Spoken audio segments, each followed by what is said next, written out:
do the other Maxcom 4E that came in from the same customer as the first one, which we had to change the phase lock loop chip in. Not that there's much else wrong with that, if I recall. I've already taken the side screws out. We'll just get this connected up to power. Now, if you remember, he sent in a Maxcom mic, but it turned out to be open circuit, so we'll borrow the lead off the other set, which saves us getting one out of stock. And what he says in his letter here is this has intermittent TX depending on the volume control position, which is absolutely bizarre. And he also goes on to say no receive, no public address. S meter lights up because he's changed it. TX LED not coming on. That's possibly because the LED is duff, which happens. So we've got it connected up. We're on 13.8 volts, and we'll park that on channel 20. So the first thing I think we need to do is to restore the public address feature, because without that we are not going to get very far. So we'll plug that into public address. February 1982, I think it's the same as the other one. Switch to public address. He's right. 1212.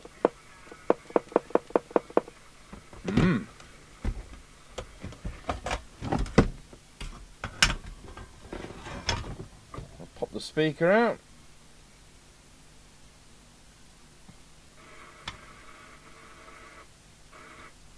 Some PMR 446 traffic coming over our scanner, which is pumped through our background music system.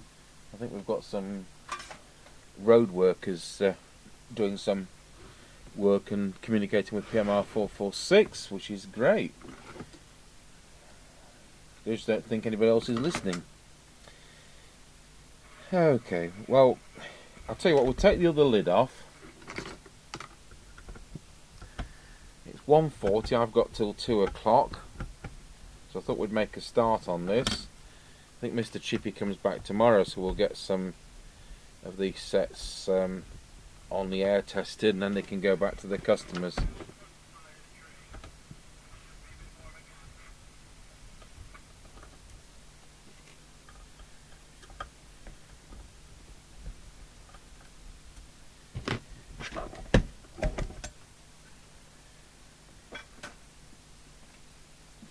So we'll start by making sure we've got 8 volts.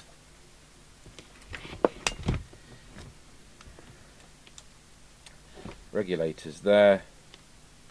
Let's put that on ground. 13 rail voltage and 8 there, so that's fine.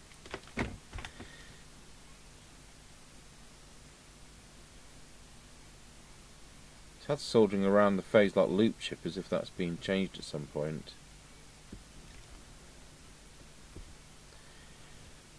Well, I'll tell you what, we'll key up in public address. I'm not going to bother looking which is the input pin, we'll just go across those. Can you hear that hum?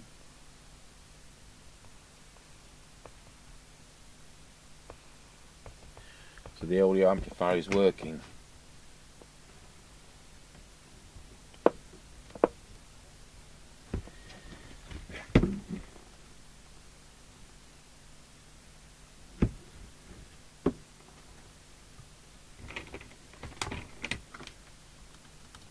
Switch it out of PA a moment. See if we've got 6 volts ish there. We have.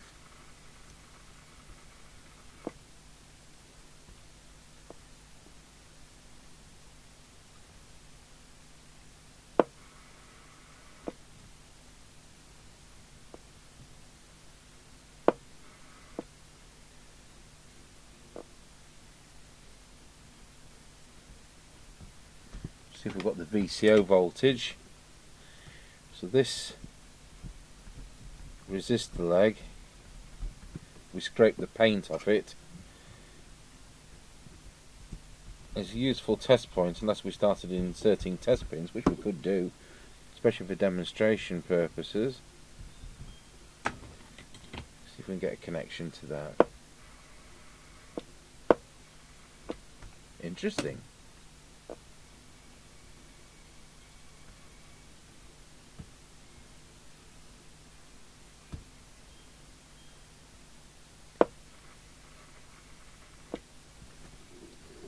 So I mean, on the face of that, it looks like the VCO is locked.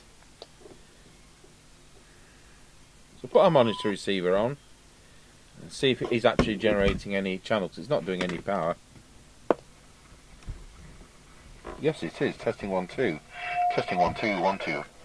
So it is transmitting 3 inches. So the VCO is actually in operation. So he says there's no receive. We'll come back to that public address. There may be internal receive. So it's on channel 20. I'll put the signal generator on, and we'll have that on channel 20, of course.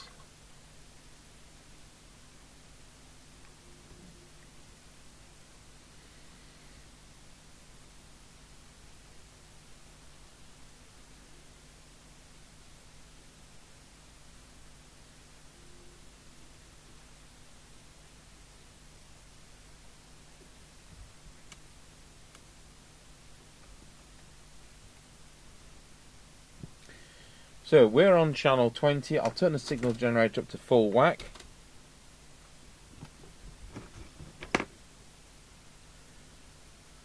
And it certainly doesn't look like it's receiving anything.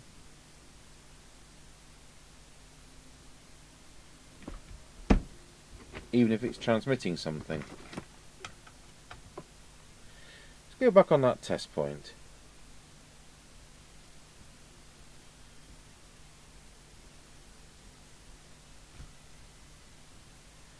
You'd expect that to be receiving.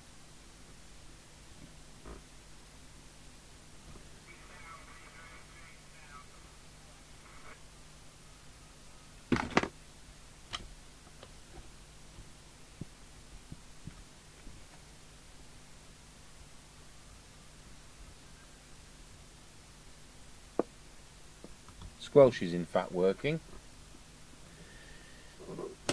1 2 1 2.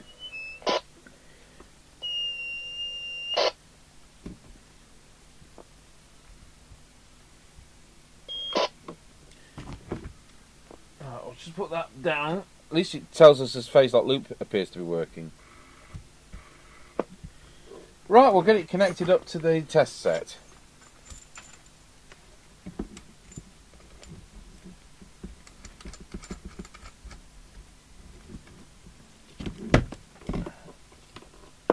Oh, it is transmitting.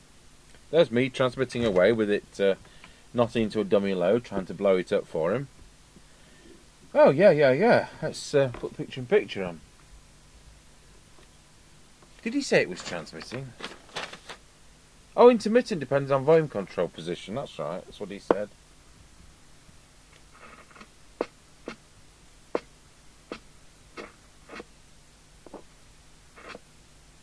Well, my goodness, it's transmitting when you turn the volume control.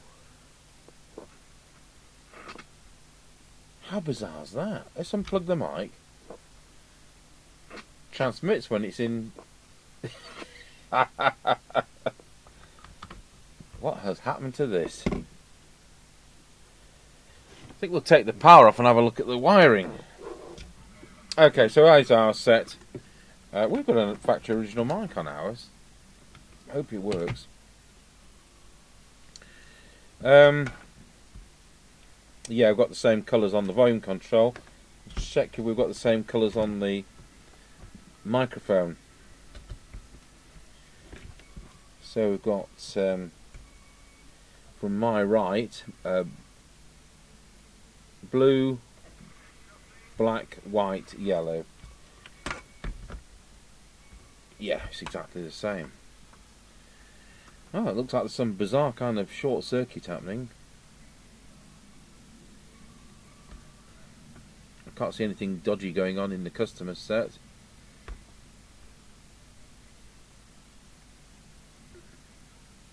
Well, we'll have a closer look.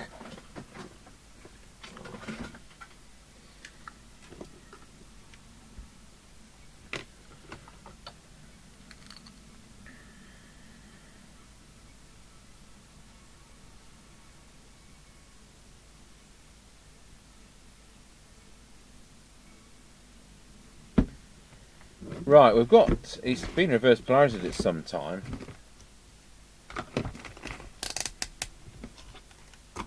And we've got a melted bit of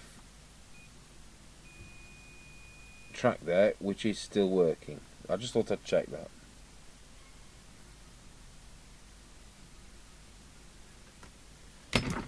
So that's a red herring.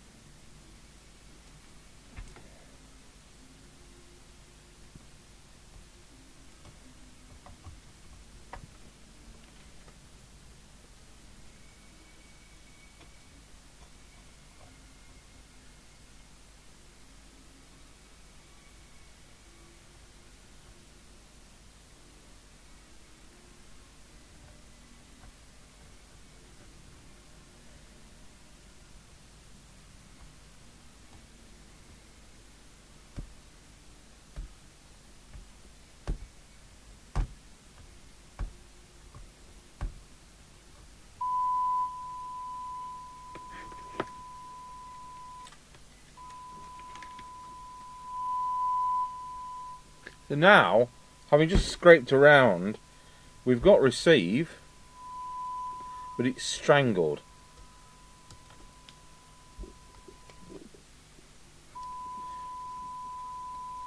Is it possible we've got a short circuit capacitor?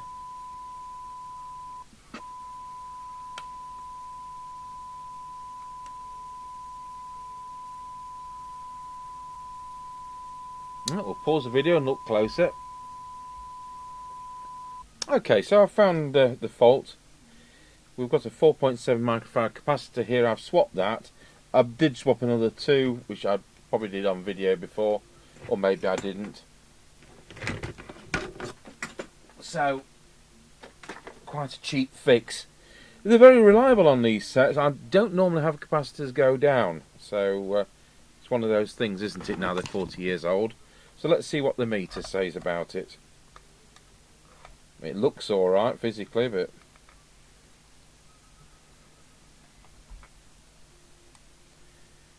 oh. I'll just check I'm not short circuit. No, it's totally open. Good. So what did I change? That's 4.7. One of them's 50 microfarads, which of course I've changed for 47. The other was 220 microfarads. So that'd be the 220, that'd be the 47, and that's the one I've just changed to 4.7.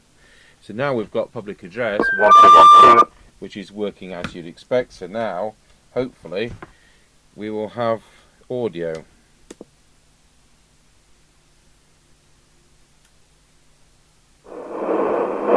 There we go. So, interesting, why would the volume control cause it to go into transmit with that short circuit? So 4.7, let's see where it is. That's 47. Oh, that's the audio IC.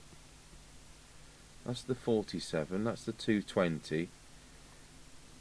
My logic was that if that went short circuit, it would put a path through to the speaker at low volume.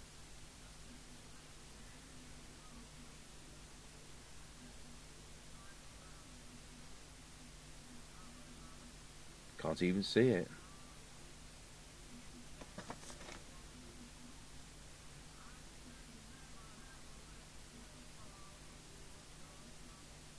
.47.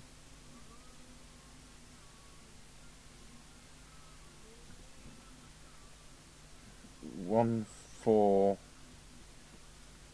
capacitor 148. So there's 149. 143, 142, 141, 147, 144, 148. So it would give us a path between, well, that resistor would be stopping it from shorting out 7.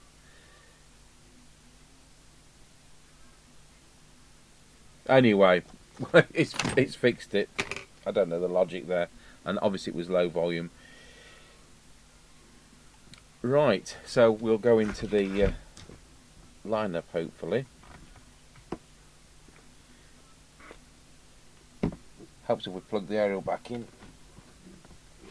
I love transmitting on this set with no aerial.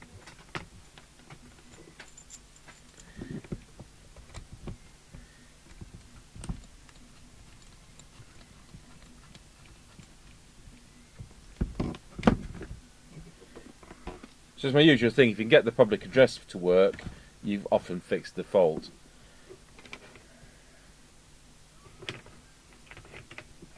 Now the VCO has never been disturbed, so we've got no reason to do that. So let's have a look at what it's doing on transmit.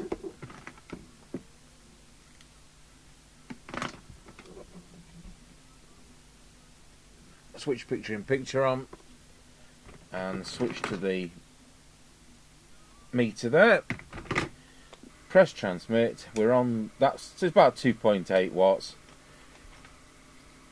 Tell you what, it's on frequency. I'll show you that in a moment. We'll just go through these coils, just see whether we can get it up to 4 watts. So no.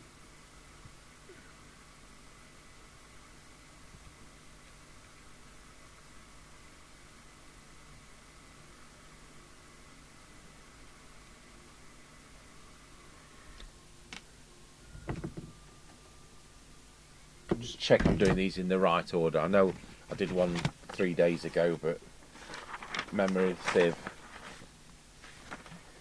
I'm just poising over L111, L115, just making sure I'm not upsetting something I shouldn't. L111, 2, 3 and 5.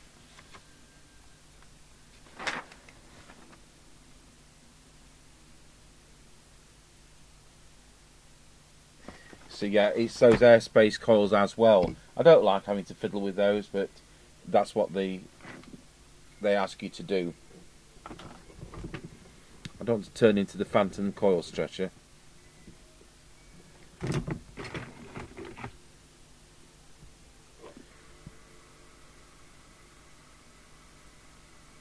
That brings up to a good 3 rather than not quite 3.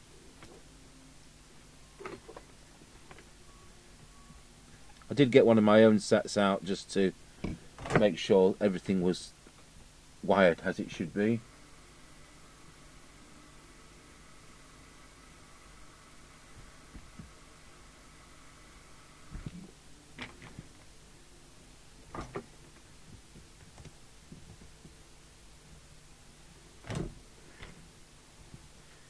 Let's see if we can disturb that very slightly.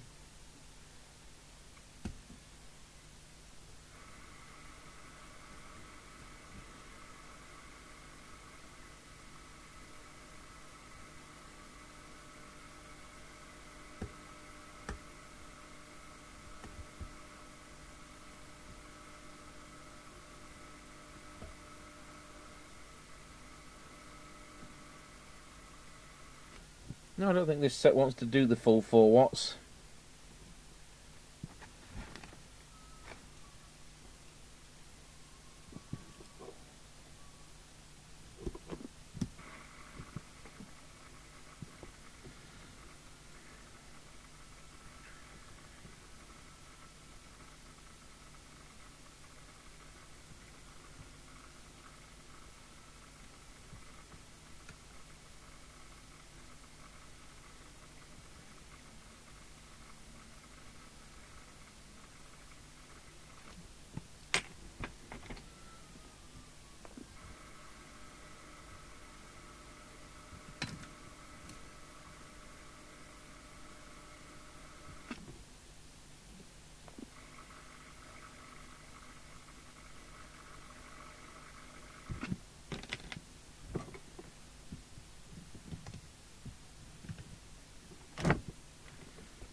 Actually need to compress that.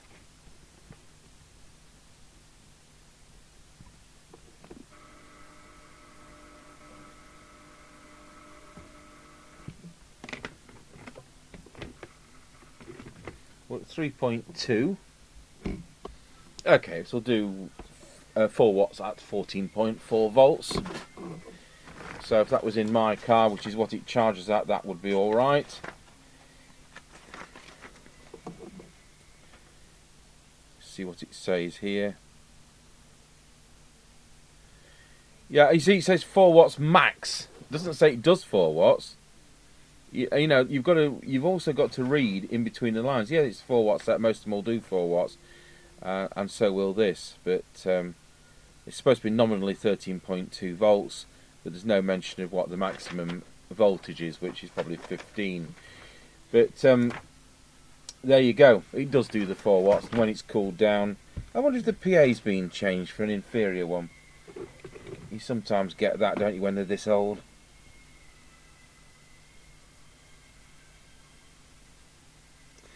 To a CB2778.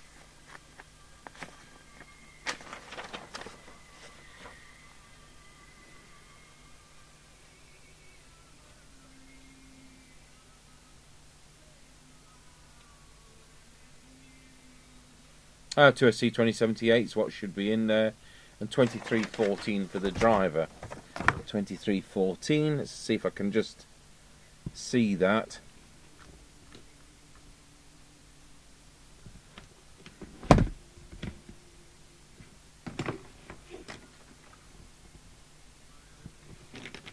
It's never been changed. I think the PA has, but that hasn't.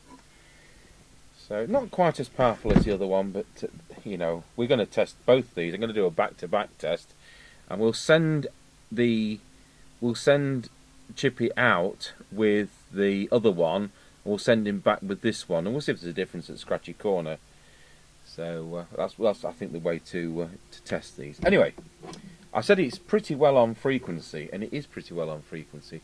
So it should be 2779125, 2779129. I'm not going to touch that, and it's the adjustment there. So we should have this reading 4 watts on the meter, and it's reading bang on the 4 watts on the meter. So I'm running this at 14.1 volts, just so we get something near that. I'm satisfied. If we hadn't got that, the meter preset is the back one. So then, now this version doesn't have the meter preset for the S meter. If you get that, it's tagged on the back of the meter as a later model. And although this is the same month as the previous one, that's not fitted, so you can't adjust the S meter. So it's interesting that there are these versions, and it's the old thing, we strive to improve the product, and there you go. So let's look at deviation. Did I say that was right on this? Well, we didn't know what it was on this. It's not far out. It's as near as damn it, and I seem to recall that that's the other one up there. So just get the little oscillator out.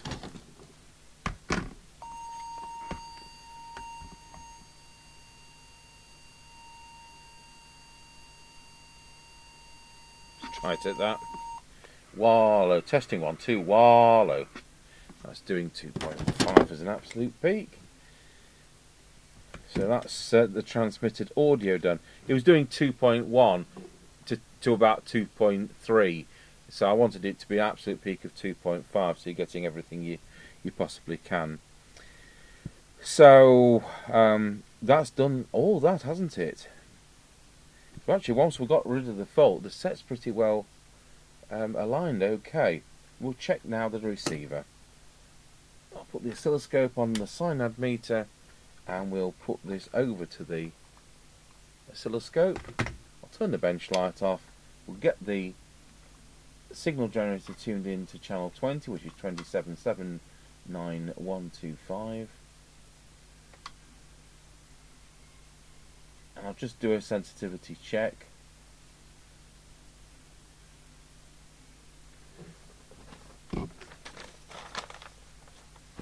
Where's my notes for the other one? I don't know if we have any notes for the other one. Anyway, here goes. So I want S9 on the signal generator, which is 100 microvolts in the UK for a CB radio. We'll adjust the volume so we get the right trace. Rather than fiddle with the oscilloscope, it's easy to fiddle with the volume.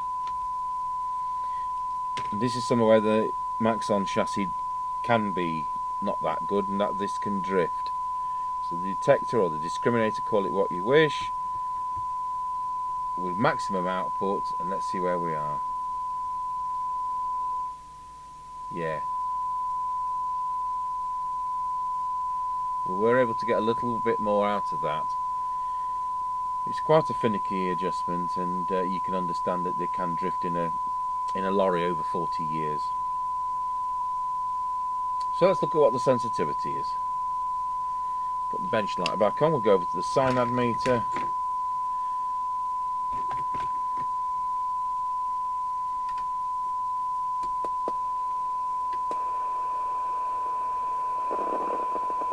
So there's 12 microvolts. Come on about, there's 12 decibels.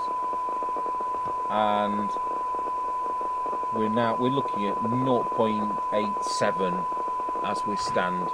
0.87 microvolts. Just make a note of that. So, see if we can improve that.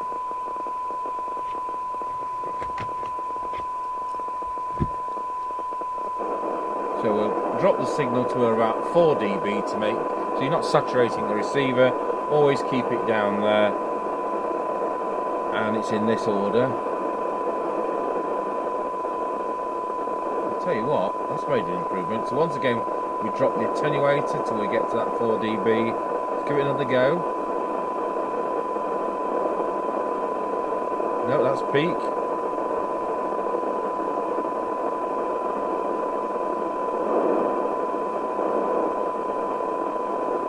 That was spot on. That was spot on. Now we're going to put in more signal, because with the IF ones, we'll just recheck that with a bigger signal.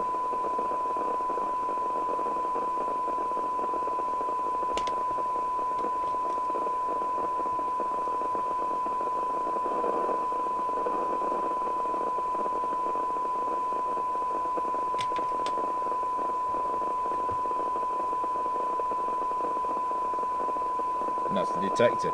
There we are, we're done. So that one was out. It just makes you wonder whether somebody's trying to line up the transmitter and thought that was in with the transmitter, which it isn't. So let's get a new reading.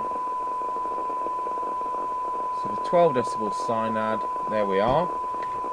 We will now, I'll go over to the attenuator controls.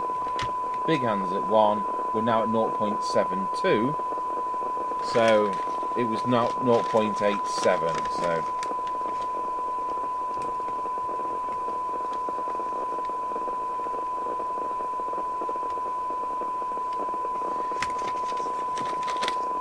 So that's fine. They say it's better than 1 microvolt for 20 decibels. Let's have a look. I doubt it. Oh, it's not far out.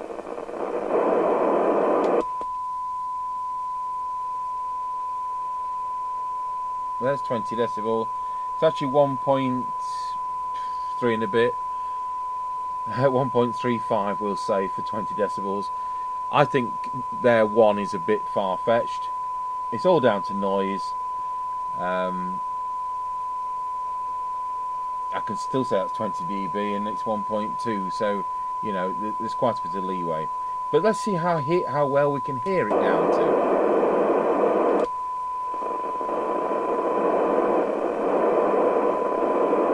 Not as good as some.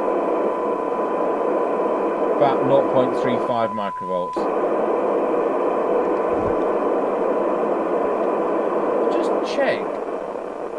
I'll just check that first one once again.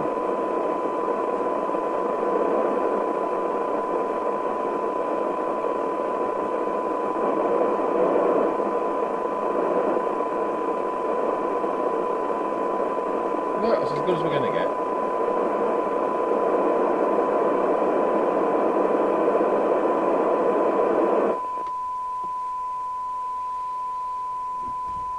So it doesn't quite transmit as well, it doesn't quite receive as well as the other one. But you could go through a box of 100 of these and they're all going to perform differently. And that's why we have that particular Hotel RBC230, because over all the years we've done this, that's the one with the exceptional performance, which we use sometimes as a reference set. You know, sometimes I can send Mr. Chippy out on scratchy corner tests.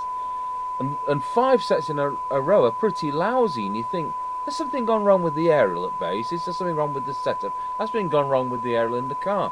And so you get that Rotel 230 out, and suddenly communication is normal. You think, no, it's the sets which are all lousy apart from that.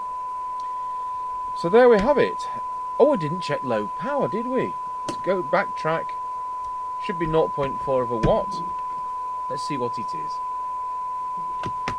So I'm on the 3 watt range, and 0.4 of a watt should be there. It's 0.27. So we'll just pop that up to 0.4. Very useful feature if you're in a convoy of cars and you're not blowing each other's windows out. Right, we'll solder that speaker back on. And I'll have the fun of putting mine back together as well.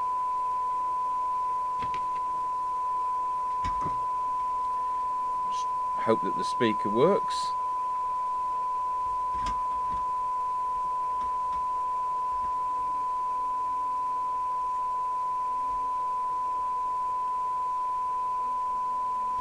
Never be tempted to blow on a soldered joint because you want to speed up its setting.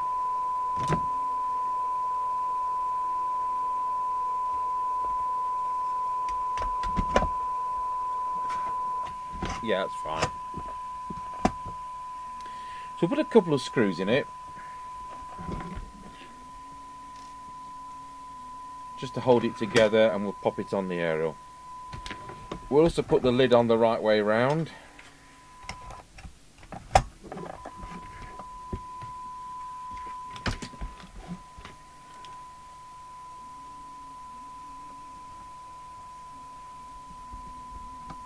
So, turned out to be one duff capacitor.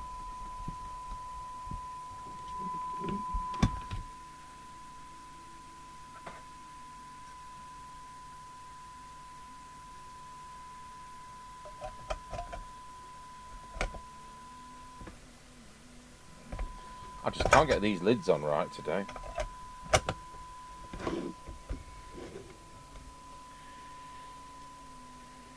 So if you remember, his other set was a faulty synthesizer chip, so that wasn't a cheap repair. I mean, those chips are 1450, and they're really getting hard to come by.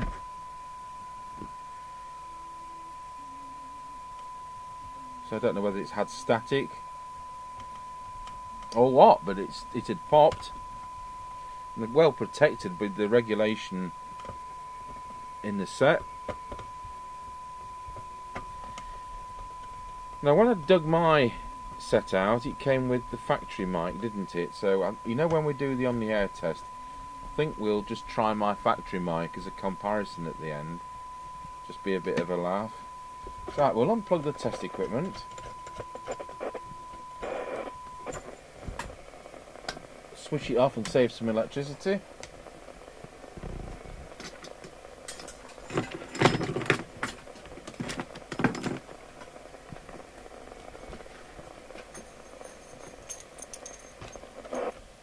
Plug it into the aerial. It's 7:15 in the evening on Monday.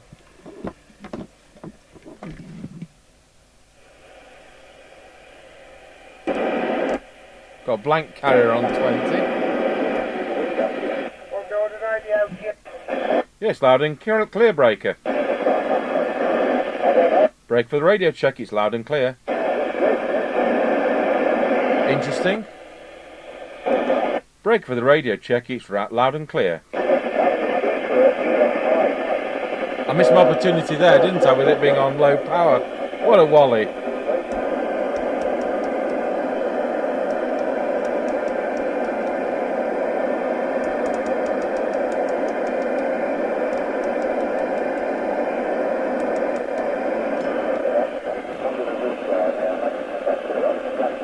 One 919 a Roger.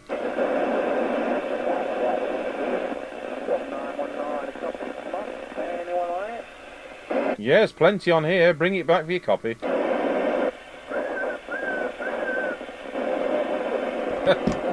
Well, it's not often you hear 19 for a copy, is it? And they didn't hear me. And there can be several reasons for that, can't there?